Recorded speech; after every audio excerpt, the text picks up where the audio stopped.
দিনের আলো হোক কিংবা গভীর রাত, ব্রাহ্মণবাড়িয়ার নবীনগর রাধিকা সড়কে বের হওয়া মানেই যেন মৃত্যুর সঙ্গে এক অদৃশ্য দৌড়। সাধারণ কোনো রাস্তা নয়, এটি এখন স্থানীয়দের কাছে এক আতঙ্কের নাম।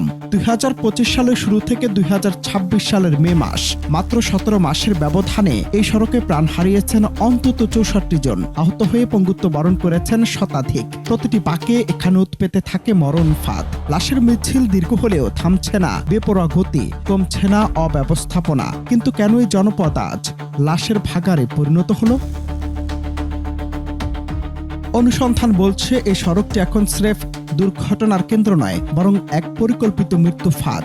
সড়কের বুক চিরে গড়ে উঠেছে অবৈধ বালু ব্যবসার শক্তিশালী সিন্ডিকেট। রাস্তার উপর বালুর স্তূপ আর যত্রতত্র ট্রাক পার্কিং এর কারণে শুরু হয়ে আসছে চলাচলের পথ। তার উপর যোগ হয়েছে লাইসেন্সবিহীন ও প্রশিক্ষণহীন চালকদের মরণঘাতী প্রতিযোগিতা। সূর্য ডুবলে পরিস্থিতি হয়ে ওঠে আরো ভয়ঙ্কর। পর্যাপ্ত সড়ক বাতি না থাকায় অন্ধকারে জীবনের ঝুঁকি বাড়ে কয়েক গুণ।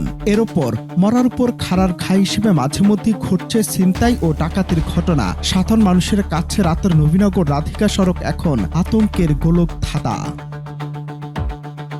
সবচেয়ে উদ্বেগজনক চিত্র দেখা যায় সড়কের পাশে থাকা শিক্ষা প্রতিষ্ঠানগুলোর সামনে। অসংখ্য স্কুল, কলেজ ও মাদ্রাসার শত শত শিক্ষার্থী প্রতিদিন জীবনের ঝুঁকি নিয়ে রাস্তা পার হচ্ছে, অথচ নেই কোনো স্পিড ব্রেকার, নেই কোনো সতর্কতামূলক সাইনবোর্ড। এ বিষয়ে ক্ষোভ উগরে দিয়ে অনেকেই বলছেন অদক্ষ চালক আর সড়ক ও জনপদ বিভাগের চরম অবহেলাই এই প্রাণহানির মূল কারণ।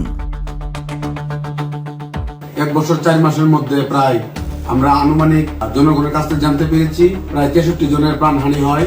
এই প্রাণহানির একমাত্র কারণই হলো অযোগ্য ড্রাইভার এবং প্রশিক্ষণবিহীন ড্রাইভার এবং রাস্তার দুই পাশে আলো না থাকার কারণে এবং স্ট্রিট ব্রেকার না থাকার কারণে, তাছাড়াও বিভিন্ন স্কুল কলেজের সামনে সাইনবোর্ড না থাকার কারণে এই দুর্ঘটনাগুলো প্রতিনিধি হতে যাচ্ছে।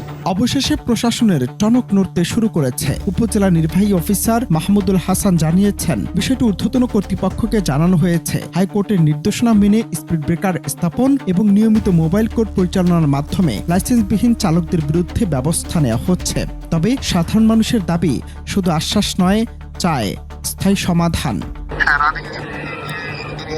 এটা আমাদের দৃষ্টিগোচরে আসছে। তো আমরা ইতিমধ্যে এটা সড়ক এবং জনপদ বিভাগকেও জানিয়েছি। তো আসলে ওই যেটা আমাদের স্পিড ব্রেকার বা আমাদের যেটা তো ওইটা স্থাপনের বিষয়ে কিছু সময় হাইকোর্টের একটা অবজারভেশন আসছে আর কি।